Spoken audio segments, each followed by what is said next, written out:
ડીસામાં પાણીની સમસ્યા હલ કરવા 32 લાખના ખર્ચે નવા બોરનું ખાતમુહૂર્ત કરાયું।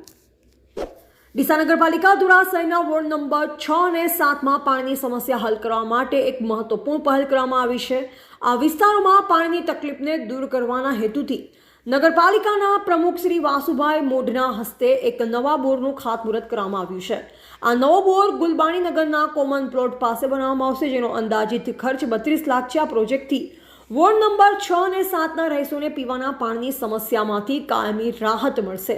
આ પ્રસંગે નૈનાબેન સોલંકી સહિત અન્ય પદાધિકારી અને સ્થાનિક આગેવાનોએ પણ ઉપસ્થિત રહ્યા। તેમણે આશા વ્યક્ત કરી કે આ બોરનું કામ આગામી 20 દિવસમાં પૂર્ણ થઈ જશે અને પાણીનો પુરવઠો નિયમિત રીતે શરૂ થઈ જશે। નગરપાલિકાના પ્રયાસથી સ્થાનિક લોકોમાં ખુશીનો માહોલ છે। આ નવો બોર શરૂ થવાથી ઉનાળાની ઋતુમાં પાણીની અછતનો સામનો કરતા નાગરિકોને મોટી રાહત મળશે। આ પ્રોજેક્ટ ડીસા નગરપાલિકાની વિકાસલક્ષી પ્રતિબદ્ધતા દર્શાવે છે।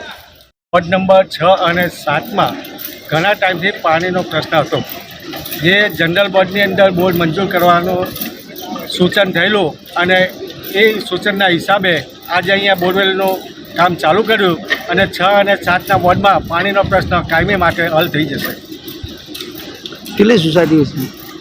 અંદાજિત અહીંયા લગભગ 5,000ની વસ્તીને લાભ મળશે એનો। કેટલા દિવસમાં પૂરું થશે? 10 દિવસમાં બોરવેલનું થશે ને 5 દિવસ। મારું નામ નિરાલીબેન ચાવડા છે। હું શ્રીધર્ષ બંગલોમાં ખાસા સમયથી રહું છું અને ત્યાં કને અહીંયા અમારી શ્રીધર્ષ બંગલોમાં બધી લેડીઝોને પાણીની ખૂબ જ સમસ્યા હતી અને એ પાણીની સમસ્યાનું નિવારણ આજે આવી ગયું છે। આજે અમારી સોસાયટીમાં બોરનું જે મુહૂર્ત કર્યું છે એના બદલ અમારે જે ધારાસભ્ય છે, વોર્ડ નંબર 6ના જે ધારાસભ્યો છે, જે મેમ્બર્સ છે, તેમનો ખૂબ ખૂબ આભાર માનું છું કે બધી લેડીઝો અને શ્રીધર્ષ બંગલોના બધા નિવાસીઓને આજે દિવાળીની એક ખૂબ જ સરસ ભેટ મળી છે। તેમના બદલ બધાનો ખૂબ ખૂબ આભાર।